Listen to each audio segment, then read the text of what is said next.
Now, I think this is a very important story. Rishi Sunak is facing a fresh revolt from his own MPs over migration once again. There are fears that the Prime Minister will hand thousands of student visas to India as part of a bumper trade deal. So MPs who are already concerned about net migration, which of course hit a record high this year, are now threatening to force a vote in Parliament over the deal. They don't want to see visas as part of this trade deal. So joining me now is Director at the Centre for Migration and Economic Prosperity, Stephen Woolfe. Stephen, can you shed some light on this? Why are visas even part of this potential trade deal? Well, it's very important for the Indian government to be seen to be able to open up markets for its own people. And they're using this trade deal with the United Kingdom to enable them to allow more of their students to come out to the UK and be educated here, because they think there's an advantage for them coming back. But I've been speaking to many Indians involved in this kind of educational link. And one of them said this morning is that part of the reason is because the Indian government is not investing enough in high quality education in its own country.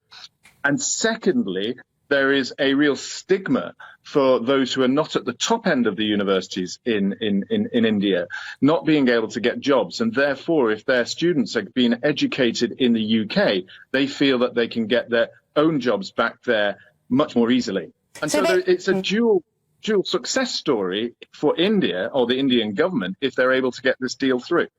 So essentially they don't have enough decent, good quality universities in India to meet demand.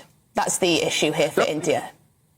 And that's impacting many of the young people's abilities to be able to get high quality jobs backing those growth industries that they have in India. And they do have some strong growth industries.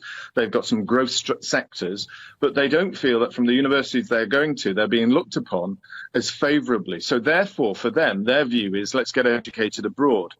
And secondly, if you look at some of the real big success stories in the United States, some of the biggest companies, we had Twitter with the CEO, Agrawal, was from India. We have many other companies that have big Indian success stories. They feel that they can also make it abroad. And so he's trying to give a success story to his own people by enabling them to come to the UK.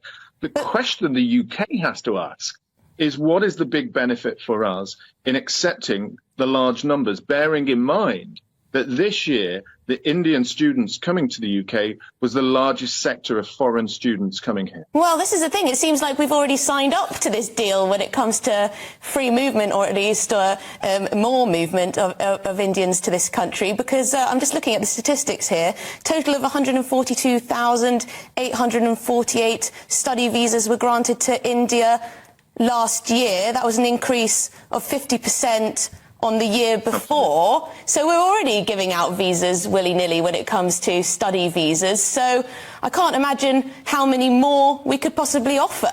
Hundreds of thousands? Well, I think, unfortunately, it's also part of the government's policy that they want to try and bring in as many more foreign students to pay higher fees over here from across the globe. They see our education system as being one that we can sell abroad and make some foreign exchange dollars, pounds, currencies, whatever they want, over into the UK. But there is a big problem with that. One that we're noticing across the spectrum in the UK is that we've already heard stories that there are many universities placing foreign students ahead of the numbers coming from the UK, so our own students are struggling. Secondly, we had really the appalling story this week in Huddersfield, where students were actually removed from their accommodation that they were going to be in for their studies and replaced by those who are now coming across on the boats. And so there does seem to be in the education sphere a way that they look at homegrown students as second-class citizens for the money that can be made from foreign students abroad. Yeah, absolutely. I worry that we're propping up pretty shoddy universities with foreign students, but that's another debate to be had. Thank you very much indeed, Stephen Woolfe there.